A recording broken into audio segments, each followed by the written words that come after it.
এ ভাই হসপিটালে যে অভয়াকে রেপ করে মার্ডার করেছিলাম না, তার জন্য তো জনগণ মনে মনে মিছিল করছে আমাদের ফাঁসির দাবি নিয়ে। জনগণ আমার ছিঁড়ে নেবে। এই তোমরা যত সব ভুল কাজ করবে আমাকে সামলাতে হবে না, রাখো দেখছি। কিন্তু ম্যাডাম পোস্টমর্টম রিপোর্ট। তুমি কি প্রমোশন চাও না অফিসার? ঠিক আছে ম্যাডাম, তাহলে এই রেপ কেসের ফাইলটা পুরো ক্লোজ করে দিচ্ছি। অফিসার, ও যদি আপনার বোন হতো। ননসেন্স, আমার কোনো বন্টন নেই। আপনি যান যান, বাইরে যান, যত সব। দাদা দাদা, এই কে?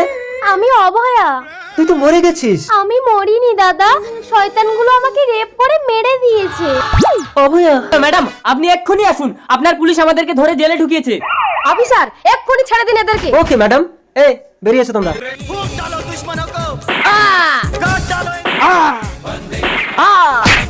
এইভাবে আমরা যদি সকলেই সচেতন হই তাহলে আর কোনো অভয়াকে এভাবে মরতে হবে না। পুলিশ মানেই ন্যায় যোদ্ধা, অন্যায়ের কাছে কখনোই পরাজয় স্বীকার করবো না।